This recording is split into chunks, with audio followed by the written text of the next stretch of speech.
Assalamualaikum warahmatullahi wabarakatuh. Perkenalkan, nama saya Alexa Renaya Pragusya dengan NIM D1A021084 dari Fakultas Hukum Universitas Mataram.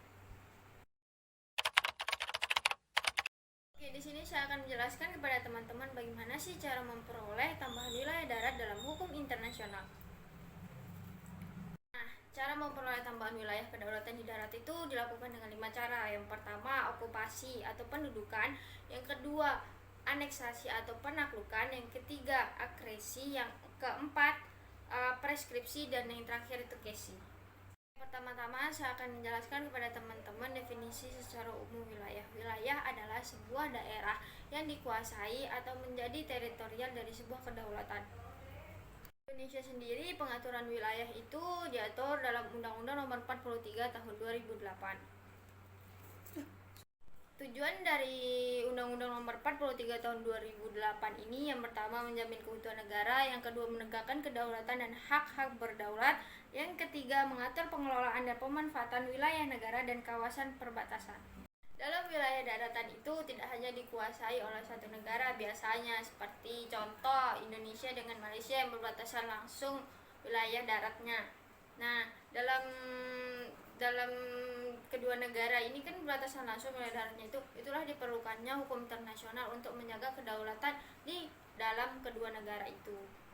Oke ya teman-teman, sekarang kita langsung ke pembahasan inti, yaitu cara-cara memperoleh wilayah daratan dalam hukum internasional.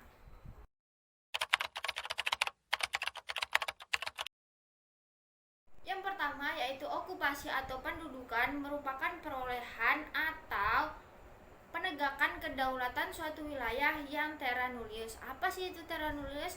Terra nullius merupakan suatu wilayah yang belum diakui atau belum dalam naungan suatu negara.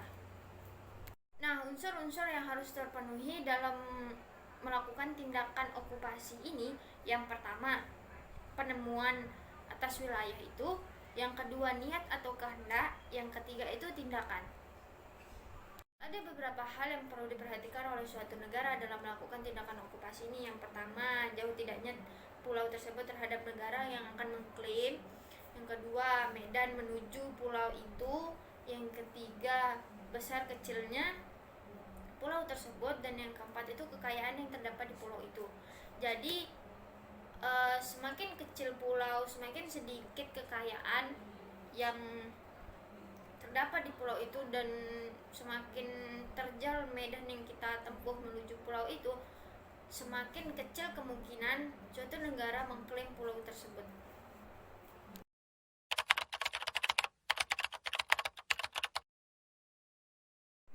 Kedua ini yaitu aneksasi atau penaklukan. Aneksasi adalah penggabungan dengan wilayah negara lain dengan cara kekerasan dan paksaan, lebih ke kayak penjajahan ya.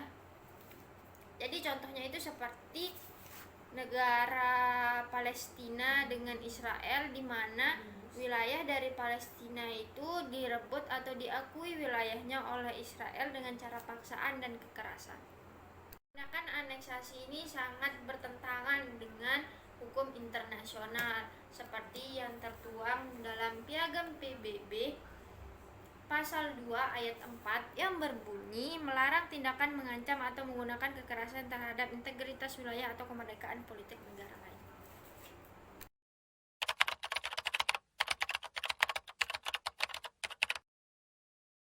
Ketiga yaitu akresi. Akresi merupakan tindakan memperoleh suatu wilayah dengan cara proses geografis terhadap suatu wilayah yang udah ada dalam kedaulatan sebuah negara. Proses geografis atau pembentukan alam yang dimaksud di sini itu seperti tanah tumbuh, atau proses pembentukan pulau di mulut sungai, atau perubahan arah arus sungai.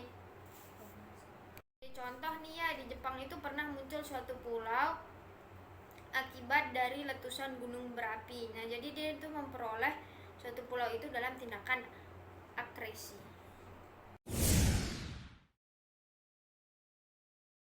Nah, yang keempat ini merupakan preskripsi. Preskripsi ini merupakan perolehan suatu wilayah oleh suatu negara akibat pelaksanaan damai kedaulatan de facto dalam jangka waktu yang panjang atas suatu wilayah yang sebenarnya de jure dan termasuk dalam wilayah negara lain.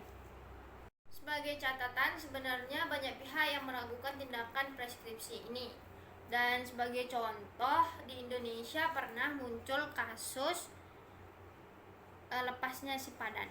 Itu salah satu contoh kasusnya. Yang terakhir yaitu Casey. Casey merupakan perolehan suatu wilayah dengan cara peralihan hak dari negara satu dengan negara yang lain. Casey ini bisa dilakukan dengan cara sukarela ataupun kekerasan. Kalau kekerasan itu contohnya pas perang, dia kalah kan, jadi dia terpaksa untuk menyerahkan negaranya gitu.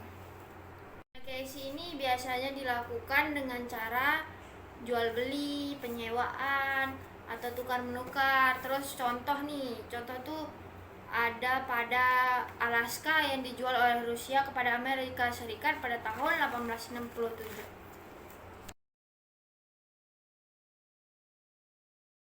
Ada tambahan juga atau bisa dibilang cara keenam ya, yaitu referendum atau pemungutan suara. Ini tuh cara yang paling modern dan cukup banyak dilakukan di zaman sekarang ini. Sebagai contoh tuh kayak Timor Leste dulu, sebelum melepaskan diri dari Indonesia itu pasti dilakukan referendum dulu atau pemungutan suara dari masyarakat yang ada di Timor Leste itu. Sekian dari saya, Alexia Renaya Prakusya. Mohon maaf bila ada kekurangan dalam video ini atau kurangnya informasi yang saya berikan. Wassalamualaikum warahmatullahi wabarakatuh. Terima kasih.